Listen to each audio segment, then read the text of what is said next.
నమస్తే అండి. నమస్తే అండి. సరే ఇది 'చావా' మూవీ తెలుగులో రిలీజ్ చేస్తున్నారు అనేసి చెప్పారు కదా! అన్నట్టుగానే మార్చి 7కి రిలీజ్ ఉంది. సో, నిన్న వచ్చేసి మూవీ ట్రైలర్ రిలీజ్ చేశారు. ట్రైలర్ మాత్రం చాలా బాగుంది. డైలాగ్స్ బాగున్నాయి.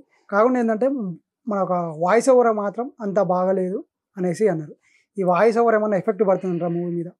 'చావా' ఇప్పటికి రిలీజ్ అయ్యి 25 డేస్ పైనే అయిపోయింది. బేసికల్‌గా అందరూ దాన్ని చూసి బ్రహ్మరథం పట్టారు. ఎందుకంటే మరాఠా రాజు ఛత్రపతి శివాజీ మహారాజ్ కొడుకు స్వరాజ్యం కోసం వాళ్ళ అబ్బాయి చేసిన త్యాగం, సంభాజీ మహారాజ్ కథ 'చావా'. ఈ కథ గురించి ఎంత చెప్పుకున్నా తక్కువే. అత్యద్భుతంగా చిత్రీకరించారు హిందీలో. విక్కీ కౌశల్ అసలు ప్రింట్ ఛత్రపతి శివాజీ గారి ఫోటోలు మనం చూసినప్పుడు ఎలా ఉంటామో అలాగే ఉన్నాడనమాట. మొఘల్ రాజుగా, ఔరంగజేబ్గా మన అక్షయ్ ఖన్నా గారు, ఆయన భార్యగా డియానా పెంఠి అండ్ రష్మిక మండానా యేసుబాయిగా చేసిన అత్యద్భుతమైన నటనకి బ్రహ్మరథం పట్టారు. ఆ ప్రేక్షకులే కాదు, ఆల్ ఓవర్ వరల్డ్ ప్రేక్షకులు. అలాంటిది అంటే అది మాతృభాష హిందీలో వాళ్ళ భాషలో రిలీజ్ చేసుకున్నారు. ఎందుకంటే ఆ కథ వాళ్ళ భాషలో ఉంటేనే ఆ ఫీల్ అనేది ఉంటుందని. ఇప్పుడు తమిళ్ సినిమాలు మనం తమిళ్లో చూస్తేనే ఆ ఫీల్ ఉంటుంది, మలయాళం సినిమాలు మలయాళంలో చూస్తేనే ఆ ఫీలింగ్ ఉంటుంది. కానీ మనకు ఆ భాష రాదు కాబట్టి మనం హిందీ తెలుగు డబ్బింగ్ వచ్చినప్పుడు సబ్ టైటిల్స్ వేసుకోమో చూస్తాం. అలాగే ఇప్పుడు 'చావా' సినిమా కూడా సబ్ టైటిల్స్ వేసుకొని వెళ్ళి థియేటర్లో చూసారు సినిమాని. చూడకుండా అయితే లేరు కదా. కానీ తెలుగులో చేసుంటే బాగుండేదేమో అన్న ఫీలింగ్ వచ్చింది. తెలుగు కానీ ఎవరి భాష వాళ్ళకి ఇప్పుడు కన్నడ వాళ్ళు కన్నడలో ఉంటే బాగుండేదేమో, తమిళ వాళ్ళు తమిళ్లో ఉంటే బాగుండేదేమో, మలయాళం వాళ్ళు మలయాళంలో ఉంటే బాగుండేది. ఎందుకంటే ఆ భాష వాళ్ళకి హిందీ సినిమాలు అనేవి ఎక్కువ ఉండవు తమిళ మలయాళంకి. మన తెలుగులో కూడా హిందీ సినిమాలు చాలా తక్కువ చూస్తారు, అంటే ఊళ్ళలో ఉండే వాళ్ళంతా కూడా.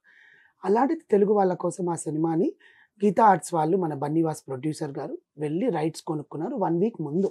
అంతకుముందు ఎన్టీఆర్ గారు వాయిస్ ఓవర్ ఇస్తారు విక్కీ కౌశల్కి, ఆ సంభాజీ మహారాజ్ గారికి ఆ వాయిస్ ఓవర్ ఉంటుంది అని చెప్పి మనం కూడా మాట్లాడుకున్న దాఖలాలు ఉన్నాయి.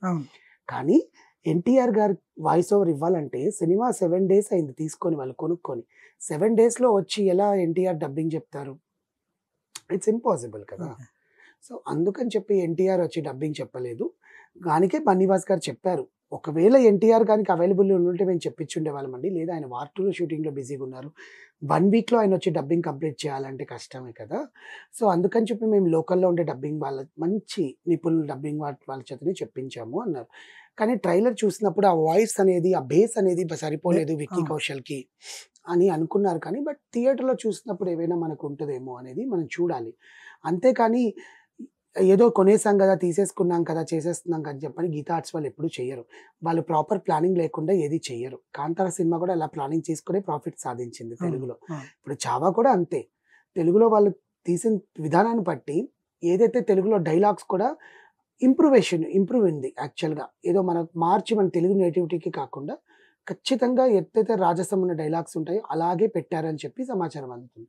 మార్చి 7th రిలీజ్ చేస్తున్నారు యాక్చువల్గా తెలుగులో. కానీ ఇక్కడ మ్యాటర్ ఏంటంటే ఆల్రెడీ హిందీలో చూసేసిన వాళ్ళు మళ్ళీ తెలుగు చూస్తారా? ఆల్రెడీ హిందీలోనే 2-3 సార్లు చూసారు వెళ్ళి.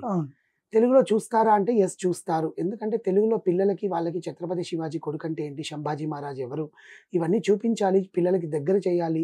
స్కూల్ బుక్స్లో టెక్స్ట్ బుక్స్లో ఉన్నవే కాదు, డైరెక్ట్గా సినిమాలో చూడాలి అని చెప్పి అంత రాజు అంత వికారంగా చనిపోయాడు, అంత ఇబ్బంది పడుతూ చనిపోయాడు ఆ రాజు ఆ రాజ్యం కోసం. ఎక్కడ భయపడకుండా తెగించని రాజు సంభాజీ మహారాజ్. కళ్ళల్లో చువ్వలు చుట్టినా, నాలిక కోసేసినా, గోర్లు పీకేసినా, ఎక్కడికి వెళ్ళినా కూడా సంభాజీ మహారాజ్ పేరు ఆ రాజ్యం కోసం, మరాఠా రాజ్యం కోసం ఆయన ఎంత పోరాడాడు అనేది పిల్లలకి తెలియాలి అనే ఉద్దేశంతోనే మన బన్నీవాస్ గారు తెలుగులోకి రైట్స్ కొని రిలీజ్ చేస్తున్నారు. వాయిస్ బాగాలేదని అంటున్నారు కానీ థియేటర్లో చూస్తే బాగుంటుంది. Thank you. సో ఇది తీసుకో క్వశ్చన్ ఇందాక చెప్పింది కాదు. ఓకే.